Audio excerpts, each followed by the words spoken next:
अस्सलामुअलैकुम students, welcome to Edu Mentor. आज हम पढ़ने वाले हैं 9th क्लास फिजिक्स का चैप्टर नंबर 2 काइनेमैटिक्स और इसका टॉपिक पढ़ेंगे टर्म्स एसोसिएटेड विद मोशन।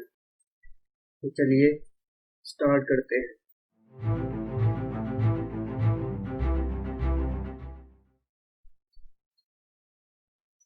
वो ऐसी टर्म्स जो हम मोशन के साथ एसोसिएट कर सकते हैं, उनमें से पहली है पोजीशन, दूसरी है डिस्प्लेसमेंट या फिर डिस्टेंस, तीसरा वेलोसिटी एंड स्पीड एंड चौथा है एक्सेलरेशन। तो चलिए इनको डिटेल में स्टडी करते हैं।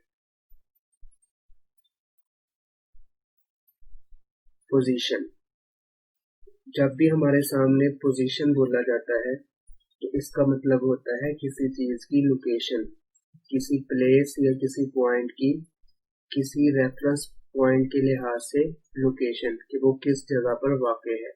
मिसाल के तौर पर अगर आप अपने घर को H से रिप्रेजेंट करें और अपने स्कूल को S से, और आप अपने स्कूल की पोजीशन बताना चाहें तो आप अपने स्कूल की पोजीशन को अपने घर से एक स्ट्रेट लाइन के साथ रिप्रेजेंट करेंगे और अपने घर से स्कूल की तरफ एरो लगाएंगे। डेफिनेशन की बात करें तो द टर्म पोजीशन डिस्क्राइब करती है the location of a place और अ पॉइंट, किसी पॉइंट या प्लेस की लोकेशन को with respect to some reference point, किसी रेफरेंस पॉइंट के लिहाज से, जिसको हम रेफरेंस पॉइंट को ओरिजिन कहते हैं। For example, if you want to describe the position of your school, ये वही मिसाल है जो मैं पहले आपको बयान कर चुका हूँ। डिस्टेंस एंड डिस्प्लेसमेंट, अगर हम डिस्टेंस की बात करें तो फर्ज करते हैं कि हमने इस पॉइंट ए से पॉइंट बी की तरफ जाना है।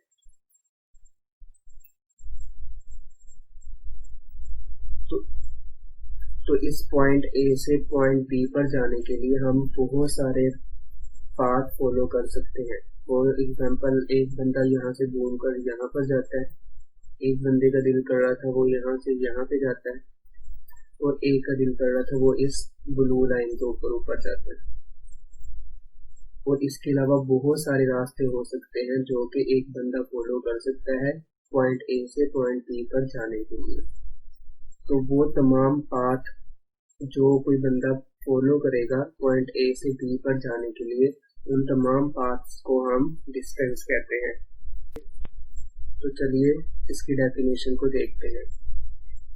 The length of a path between two points is called the distance between those two points। दो पॉइंट्स के बीच में जो पाथ की लेंथ होती है उसको हम डिस्टेंस कहते हैं। फॉर एग्जांपल, अगर हम इस वाले पाथ को देखें ए से बी तक जाने के लिए, तो इस पाथ की जो लेंथ होगी उसको हम डिस्टेंस कहते हैं। अगर हम डिस्प्लेसमेंट की बात करें तो इसकी डेफिनेशन देखते हैं। Displacement is the shortest distance between two points which has magnitude and direction। तो ये जो रेड लाइन आपको नजर आ रही है ये A से B तक, ये वो लाइन है जो कि शॉर्टेस्ट डिस्टेंस है A और B के बीच में। इससे छोटा कोई और पाथ नहीं हो सकता।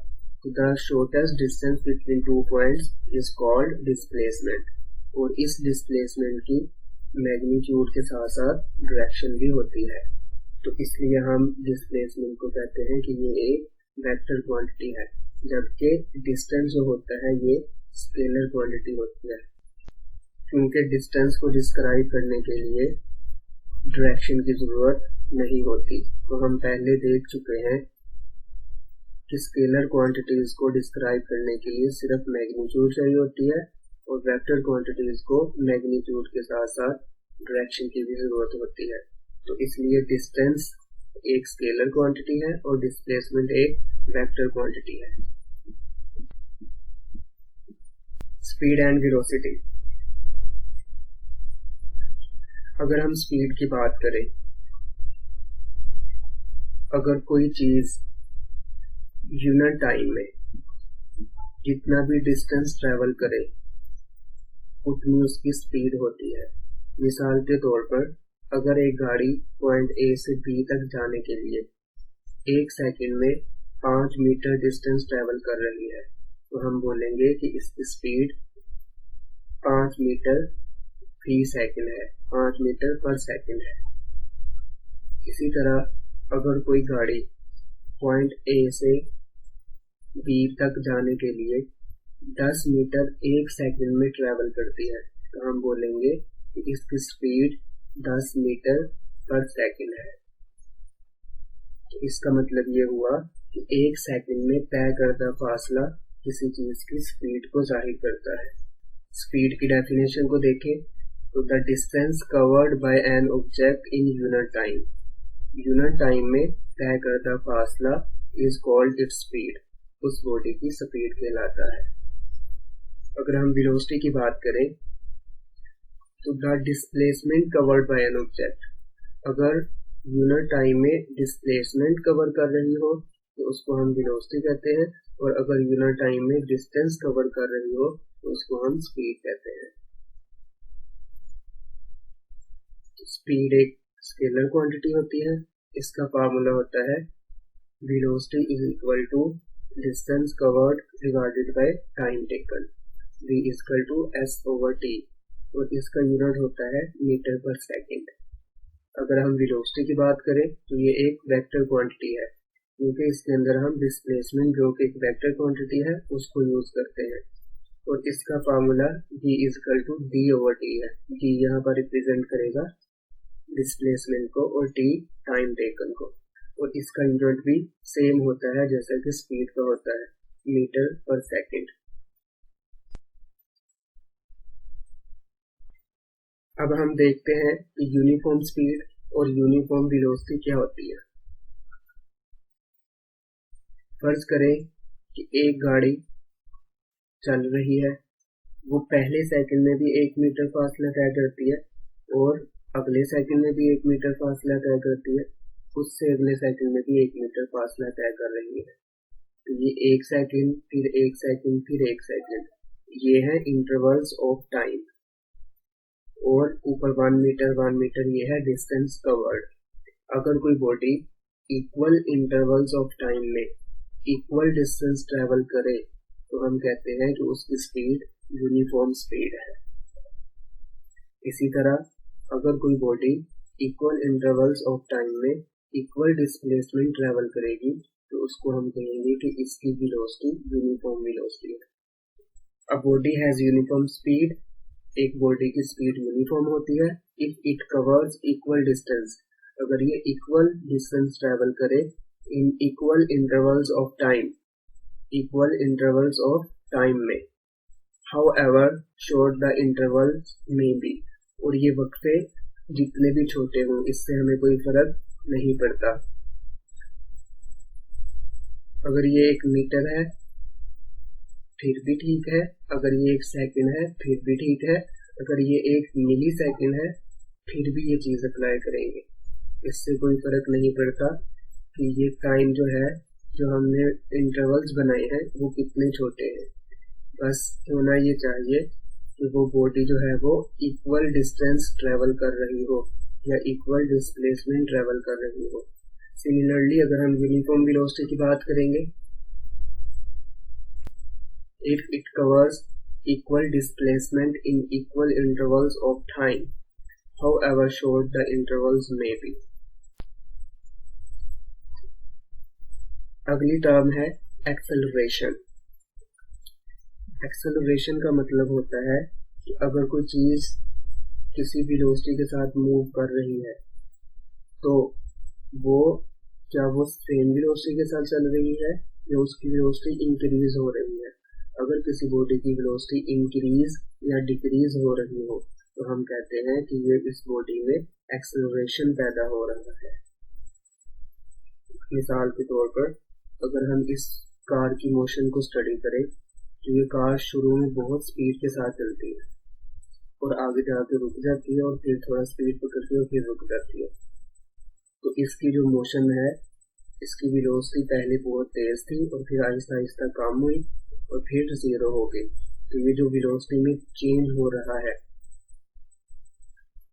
ड्यूरिंग सम टाइम, अगर किसी भी गिवन टाइम में किसी गाड़ी की वेलोसिटी में जितनी तब्दीली आती है उतनी हम कहते हैं कि इस बॉडी में एक्सेलरेशन पैदा हुआ है।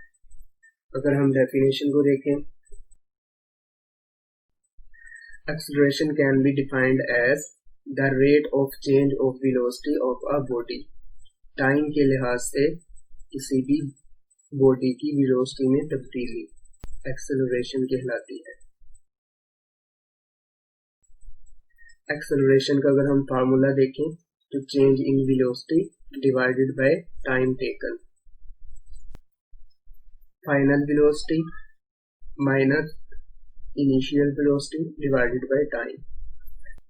जब भी हमने किसी चीज का चेंज निकालना हो तो हम उसकी फाइनल वैल्यू में से इनिशियल वैल्यू को माइनस करें तो उसका चेंज मिल जाता है। मैथमेटिकली अगर हम देखें तो एक एक्सेलरेशन को हम डिनोट करते हैं बोल्ड फेस ए के साथ, and VF minus VI divided by time, final velocity minus initial velocity और divided by time, time is taken.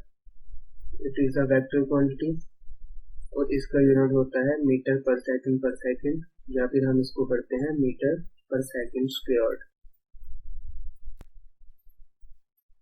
Next है टाइप्स ऑफ एक्सेलरेशन। अभी हमने बात की कि वेलोसिटी में जो तब्दीली है, एक्सेलरेशन दो तरह से पैदा हो सकता है। एक, या तो किसी बॉडी की वेलोसिटी इंक्रीज हो रही हो या फिर किसी बॉडी की वेलोसिटी डिक्रीज हो रही हो। तो अगर किसी बॉडी की वेलोसिटी इंक्रीज हो रही हो तो हम कहते हैं कि इसका एक्सेलरेशन पॉजिटिव एक्सेलरेशन है। Acceleration of a body is positive if its velocity increases with time. अगर टाइम के लिहाज से किसी बॉडी की वेलोसिटी इंक्रीज होती है तो उसका में पैदा होने वाला एक्सेलरेशन को हम पॉजिटिव एक्सेलरेशन कहते हैं। और इस केस में अगर पॉजिटिव एक्सेलरेशन हो तो उस बॉडी में एक्सेलरेशन की डायरेक्शन उस तरफ को ही होती है जिस तरफ को बॉडी मूव कर रही होती है। मिसाल के तौर पर अगर आप किसी बॉल को ऊपर से नीचे की तरफ फेंकते हैं तो हमें पता है कि बॉडी ऊपर से नीचे की तरफ जाते हुए उसकी स्पीड, उसकी वेलोसिटी इंक्रीज करती है और सिमिलरली उसकी एक्सेलरेशन की जो डायरेक्शन होती है वो भी नीचे की तरफ होती है। इसी तरह अगर हम किसी बॉल को नीचे से ऊपर की तरफ फेंकें तो ऊपर की तरफ जाते हुए उसकी वेलोसिटी डिक्रीज करती है। जब वेलोसिटी डिक्रीज हो रही हो तो उसकी जो डायरेक्शन होती है वो नीचे की तरफ होती है। नेगेटिव एक्सेलरेशन, जिसको हम डिसेलरेशन और रिटार्डेशन भी कहते हैं। Acceleration of a body is negative if velocity of the body decreases. अगर वेलोसिटी कम हो रही हो तो एक्सेलरेशन नेगेटिव होता है और इस केस में the direction of negative acceleration is opposite to the direction in which the body is moving. जिस तरफ को बॉडी मूव कर रही होती है एक्सेलरेशन उसके ऑपोजिट डायरेक्शन में होती है। ये भी उस बॉडी ऊपर की तरफ जा रही है लेकिन इसका एक्सेलरेशन नीचे की तरफ होता है। Uniform acceleration. A body has uniform acceleration if it has equal changes in velocity in equal intervals of time, however short the interval may be। अगर किसी बॉडी की वेलोसिटी इक्वल चेंज हो रही हो in equal intervals of time, ये intervals of time को हम पहले देख चुके हैं और ये इंटरवल जितने भी छोटे हों तो उस बॉडी की एक्सेलरेशन को यूनिफॉर्म एक्सेलरेशन कहते हैं।